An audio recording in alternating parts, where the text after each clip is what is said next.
Now, for our Entrepreneurship Award winners. First up is James Kyle, CEO and founder of Delavan-based Millennium, a fiber optic network materials distributor. Millennium is one of the fastest growing companies in America and has been named to the Inc. 5000 list 6 times. This year, the company broke ground on a new 75,000 square foot office and warehouse facility that will serve as its new headquarters. It has acquired and developed a network of warehouses and services to help its clients. Please welcome James Kyle. So it turns out I wrote a speech, actually, on my way back from South Carolina last week. But I can't read my own handwriting, so I'm going to go ahead and go from the heart. Besides my intense fear of public speaking, right now I don't just feel scared. I feel humble, I feel honored. I love being able to be part of this with the Wisconsin and Milwaukee community. And when Andrew first called and said, hey, we'd like to honor you with this award, first I thought, you nuts? But he said, no, listen, we're going to follow up. I'm going to ask you some questions, and I want you to provide a little bit of insight to people who currently run businesses, are aspiring to run businesses, or ultimately just want to hear from somebody else doing the same thing. So he sent a list of questions, and I went through, I gave him some thought. But before I want to give you the 2 pieces of insight that I'd like to share, you should probably know who Millennium is, because I guarantee you nobody in this audience knows. Well, I take it back. Got a few cheerleaders because they know how much I hate public speaking, and a friend who showed up unexpectedly. Great to see you, Ryan. So Millennium was started, I started it in 2004. I was a pipe salesman, which is pretty awesome. When your family's like, what do you do? I sell pipe. It's end of conversation. But I'd go to companies like Michaels Corporation, I'd go to TDS, and they needed to put fiber optic cable in the ground. They wanted to put copper cable in the ground. And I'd go to our manufacturers and say, well, when can we deliver this? And they'd say, 2 weeks. Standard answer. I don't know if there's any manufacturers in the room. I'm sure you guys are all totally honest. Mine were full of, can I say shit? All right, mine were full of shit. And I had to deliver that promise to those clients. I had to go to Michaels Corporation and say, hey, we're going to deliver this pipe in 2 weeks. Go ahead and plan your projects around that. And they would plan the projects around that, and 3 weeks later, I'd get a phone call. They'd say, hey, where's my pipe? I'm like, why, you didn't get it? I had zero control over their experience. So was it Jackie? You referenced a side hustle. I decided, you know what?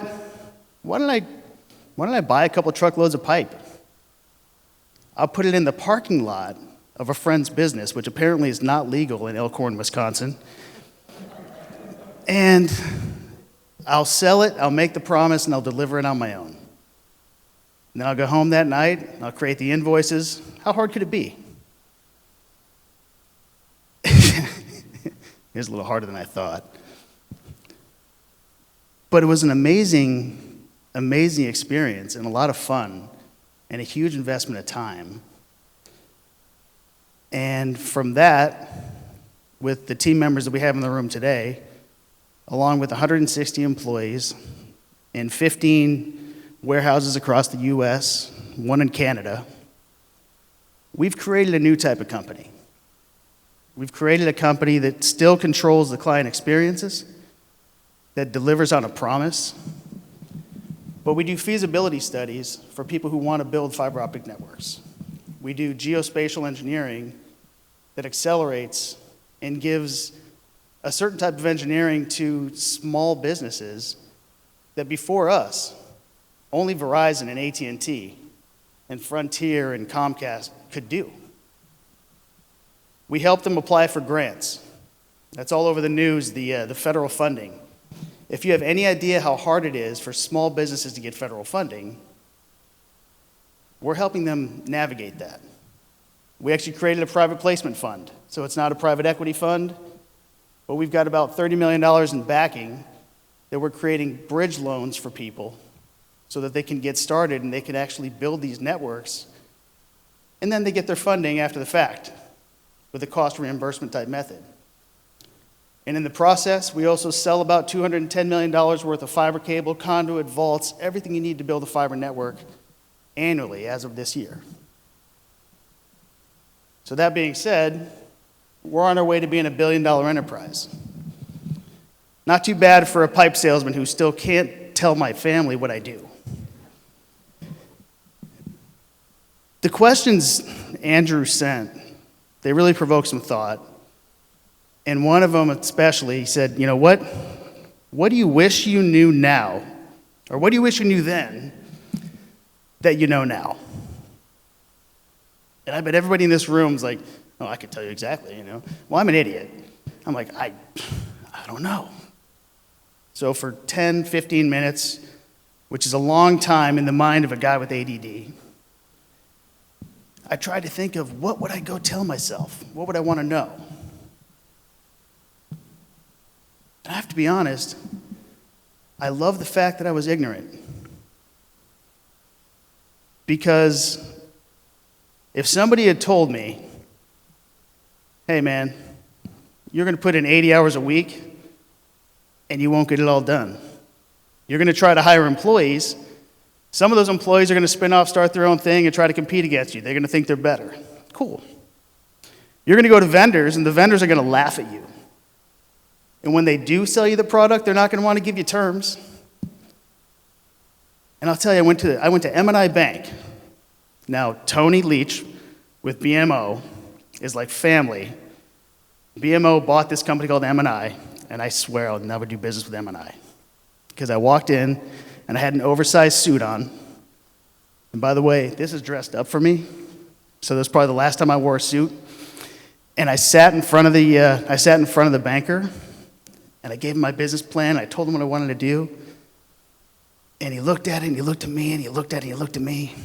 And I was like, I think he likes my suit.